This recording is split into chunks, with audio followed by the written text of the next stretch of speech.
6 நாளும் சாஃப்டாக இருக்கிற மாதிரி ரொம்ப ஈஸியாக எப்படி மோதகம் செய்யலான்னு பார்க்கலாம். பெரும்பயிரை வச்சு தாங்க செய்ய போகிறோம்.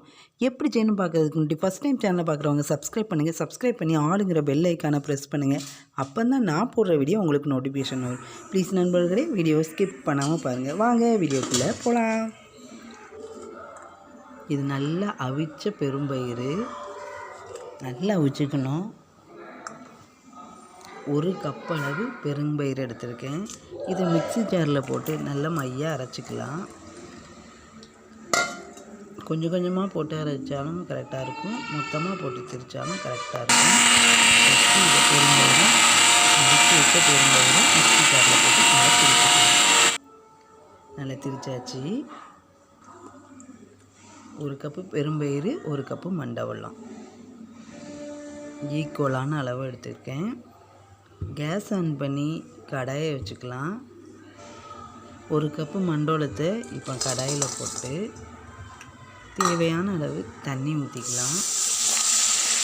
தண்ணி ஊற்றாமையும் கட்டியாகவும் கிண்டிக்கலாம், தண்ணி ஊற்றியும் கிண்டிக்கலாம்.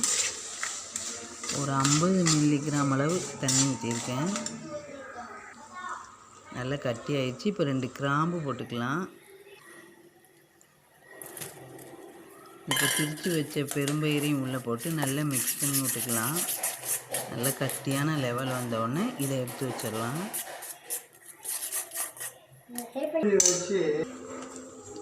நல்லா கட்டியாகிடுச்சு. தண்ணியை ஊற்றாமையும் மண்டோலத்தை நல்லா இலக வச்சு அதை போட்டு லைட்டாக கிண்டி எடுத்துக்கலாம். வறுத்த பச்சரிசி மாவு நல்லா வறுத்தது, நல்ல இதே சட்டியில் கொதிக்க வச்ச தண்ணியை இப்போ உள்ளே போட்டு உள்ளே ஊற்றி மிக்ஸ் பண்ணி நல்லா கிண்டி விடணும். ஏன் இப்படி கொதிக்கிற தண்ணி ஊற்றி கிண்டி விட்டோம்னா கொழுக்கட்டை கல் மாதிரி இருக்காது, நல்லா சாஃப்டாக இருக்கும். 6 நாளும் சாஃப்டாக இருக்கும், சூடாக இருந்தாலும் சாஃப்டாக இருக்கும். அதுக்காண்டி தான் சூடு தண்ணி ஊற்றி நல்லா கிண்டுறோம். கொழுக்கட்டை அச்சில் நம்ம நல்லா 2 பக்கமும் எண்ணெய் தடவிக்கணும். தேங்காய் எண்ணெய் 2 பக்கமும் தடவிக்கலாம், அப்போ தான் ஒட்டாமல் வரும். இதை நீங்கள் உருட்டி அதில் வச்சு மிக்ஸ் பண்ணலாம்.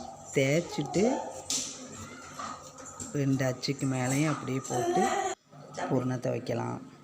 எப்படி உங்களுக்கு இஷ்டமோ அந்த மாதிரி இதில் வச்சு அழுத்தி மட்டும் விடுங்க. 2 பக்கமும் வச்சு அழுத்தி விடுங்க. அதுக்கப்புறம் க்ளோஸ் பண்ணிவிட்டு பூரணத்தை உள்ளே வைக்கிற அளவுக்கு நல்ல சப்பையாக பண்ணி விட்டுக்கணும். அதுக்கப்புறம் நம்ம க்ளோஸ் பண்ணிட வேண்டியதான்.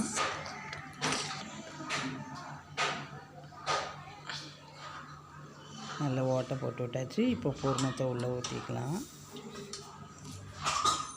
ஆற நல்லா கட்டி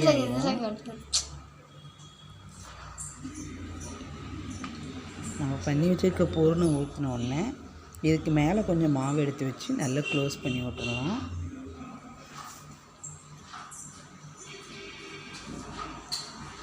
நல்லா தட்டையாக தட்டிட்டு கூட மேலே வச்சு க்ளோஸ் பண்ணலாம். எப்படி இஷ்டப்படி செய்யலாம். நம்ம எண்ணெய் தடவி வச்சுருக்கனால அதில் ஒட்டவே செய்யாது. இப்போ நம்ம அதை எடுத்துடலாம். க்ளோஸ் பண்ணியாச்சு. இப்போ ஓப்பன் பண்ணி பார்க்கலாம். சூப்பரான மோதகம் ரெடி ஆயிடுச்சு. இதே மாதிரி எல்லா இதையும் நீங்கள் பண்ணிடுங்க. எல்லாத்தையும் இப்போ பண்ணியாச்சு. இட்லி சட்டியில் தண்ணி சுட வச்சுக்கலாம். துணியை போட்டு அதுக்கு மேலே நம்ம பண்ணி வச்சுருக்க எல்லா கொழுக்கட்டையும் எடுத்து இப்போ அவிச்சிடலாம்.